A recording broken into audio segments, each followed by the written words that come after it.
చంద్రబాబు నాయుడు గారి పరిపాలనలో ఈరోజు ఏం చేస్తూ ఉన్నారు అని అంటే దొంగ సాక్ష్యాలను వీళ్ళే క్రియేట్ చేస్తూ ఉన్నారు. వీళ్ళే దొంగ సాక్ష్యాలను క్రియేట్ చేసి వీళ్ళకు నచ్చని నాయకులందరినీ కూడా ఒక పద్ధతి ప్రకారము కేసుల్లో ఇరికించి జైళ్ల పాలు చేసే కార్యక్రమము, చంపించే కార్యక్రమాలు దగ్గర నుండి చంద్రబాబు నాయుడు గారు చేస్తూ ఉన్నారు. మొన్ననే పోసాని కృష్ణమురళిని చూసాం. పోసాని కృష్ణమురళి అనే వ్యక్తి సినిమాలో దర్శకుడు. ఆ మనిషి చేసిన తప్పల్లా ఏమిటంటే నంది అవార్డు తనకు ఇస్తే నంది అవార్డును తాను తీసుకోకుండా కుల వివక్ష పాటిస్తున్నారు అని చెప్పి ఒక స్టేట్మెంట్ ఇవ్వడం ఆయన చేసిన తప్పు.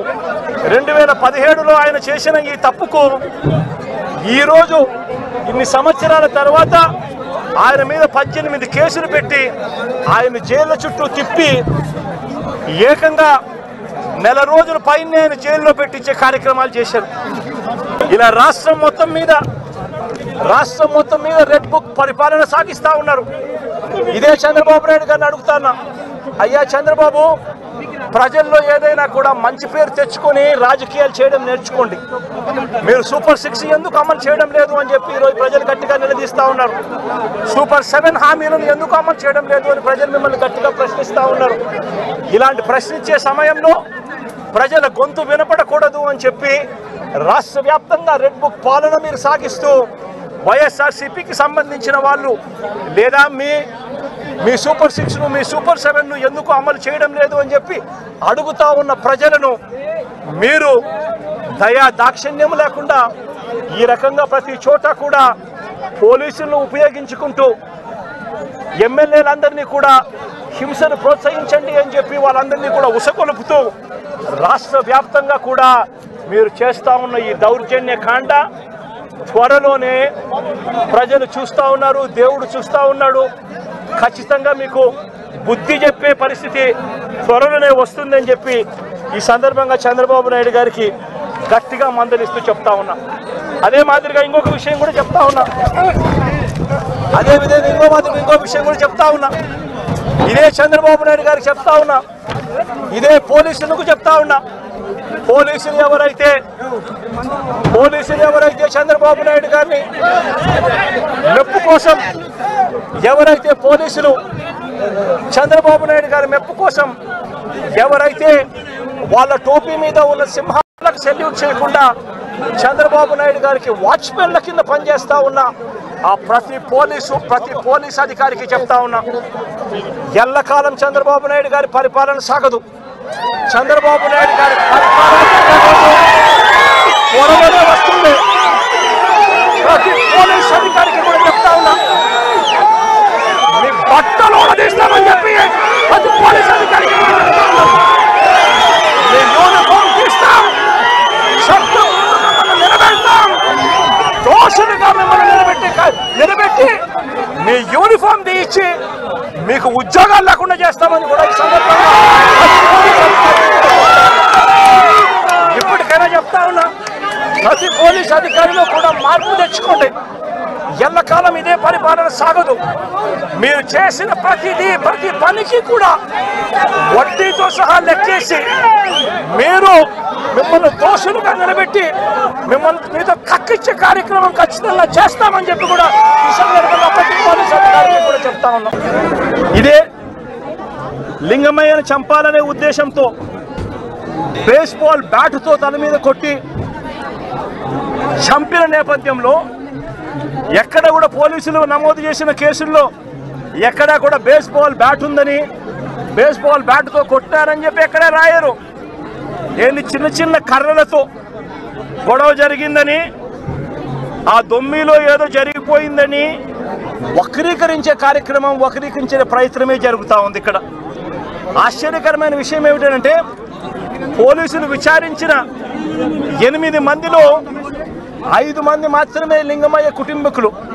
మిగిలిన 3 పోలీసులు సాక్షులుగా చేర్చిన మిగిలిన 3 తెలుగుదేశం పార్టీకి సంబంధించిన నిందితులకు సంబంధించిన సన్నిహితులను సాక్షులుగా మరో 3ని పోలీసులే చేర్చడం అన్నది నిజంగా లా అండ్ ఆర్డర్ అన్నది ఏ స్థాయిలోకి దిగజారిపోయింది, పోలీసు అనే వ్యవస్థ ఏ స్థాయిలోకి దిగజారిపోయింది అని చెప్పడానికి నిజంగా ఇంతకన్నా వేరే ఉదాహరణ కూడా అవసరంలా.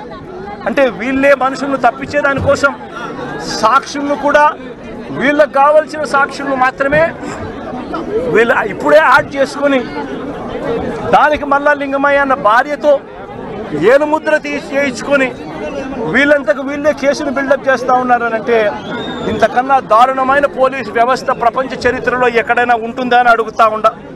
వీళ్ళంతకు వీళ్ళే తప్పుడు సాక్ష్యాలు క్రియేట్ చేసి వీళ్ళంతకు వీళ్ళే కేసును నీరు కార్చే కార్యక్రమం జరుగుతూ ఉంది. నేను ఒకటే చెప్తా ఉన్నా, ఇక్కడ రామగిరిలో జరిగిన విషయమైనా కానీ రాష్ట్ర వ్యాప్తంగా వీళ్ళు చేస్తూ ఉన్న అన్యాయాలు అయితేనేమి, తిరుపతిలో డిప్యూటీ మేయర్ ఉప ఎన్నిక జరిగితే ఏకంగా బస్సులో ఉన్న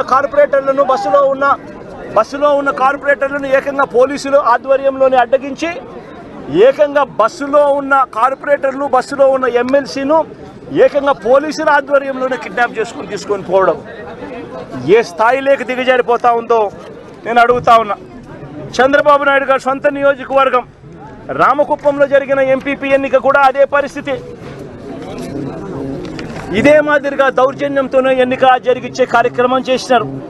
పశ్చిమ గోదావరి జిల్లాలో జరిగిన అత్తిలి ఎంపీపీ ఎన్నిక చూసినా ఇదే దౌర్జన్యమే కనిపిస్తుంది.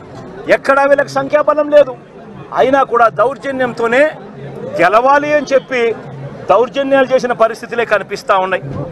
విశాఖపట్నంలో కూడా ఇప్పుడు ఏం జరుగుతూ ఉంది? 98 మంది సభ్యులుంటే 56 మంది సభ్యులు వైఎస్ఆర్సీపీ బీఫామ్ మీద వైఎస్ఆర్సీపీ సింబల్ మీద గెలిచిన వాళ్ళు. తెలుగుదేశం పార్టీకి ఎక్కడ ఉంది స్ట్రెంత్ అని అడుగుతా ఉన్నా. ఇక్కడ కూడా దౌర్జన్యం చేస్తూ క్యాంపులో ఉన్న వైఎస్ఆర్సీపీ సభ్యులను సైతం భయపెట్టే కార్యక్రమాలు చేస్తూ ఉన్నారు. ఇళ్లకు వెళ్ళి వాళ్ళ భార్యలను భయపడిస్తూ మీ ఆయన ఎక్కడున్నాడో చెప్పకపోతే మిమ్మల్ని స్టేషన్లో పెడతామని చెప్పి భయపడిస్తూ ఉన్న పరిస్థితులు ఈరోజు రాష్ట్రంలో కనిపిస్తూ ఉన్నాయి. మరోవైపున చూస్తే రాష్ట్రంలో హత్య రాజకీయాలు ఏ స్థాయిలోకి దిగజారిపోయాయి అంటే ఏప్రిల్ 6వ తారీఖున నంద్యాలలో నంద్యాలలో ఈ మధ్యనే నంద్యాల జిల్లాలో సిరివెల్ల మండలంలో యార్లగడ్డ కాన్స్టిట్యున్సీ ఇందూరు ప్రతాప్ రెడ్డి అని చెప్పి మా పార్టీకి సంబంధించిన మండల కన్వీనర్ ప్రతాప్ రెడ్డిపై దారుణంగా హత్యాయత్నం చేశారు. ఇదే చంద్రబాబు నాయుడు గారు ఇదే ఇందూరు ప్రతాప్ రెడ్డి అనే వ్యక్తి దేవాలయంలోకి వెళ్ళి పూజ చేస్తూ ఉండగా దాడులు చేయించాడు. ఇదే చంద్రబాబు నాయుడు గారు ముఖ్యమంత్రిగా ఉన్నప్పుడు 2017లో ప్రతాప్ రెడ్డి అన్నను ప్రభాకర్ రెడ్డిని అతని బావమర్దిని చంద్రబాబు నాయుడు గారి దగ్గర నుండి చంపించారు. చంపించిన తర్వాత మా ప్రభుత్వం వచ్చిన తర్వాత ప్రతాప్ రెడ్డికి మేము గన్మెన్ సౌకర్యం మేము కల్పిస్తే చంద్రబాబు నాయుడు గారు వచ్చిన తర్వాత ఆ గన్మెన్ను తీసేసి చివరికి ప్రతాప్ రెడ్డిని చంపే కార్యక్రమం చేయడానికి ఏకంగా చంద్రబాబు నాయుడు గారు పురమాయించిన పరిస్థితులు మన కళ్ళ ఎదుటే కనిపిస్తూ ఉన్నాయి. మరోవైపున గత ఏడాది ఆగస్టు 3వ తారీఖున నంద్యాల జిల్లా మహానందిలో శ్రీశైలం నియోజకవర్గంలో సీతారాంపురంలో పసుపులేటి పెద్ద సుబ్బరాయుడు అతి దారుణంగా చంపిన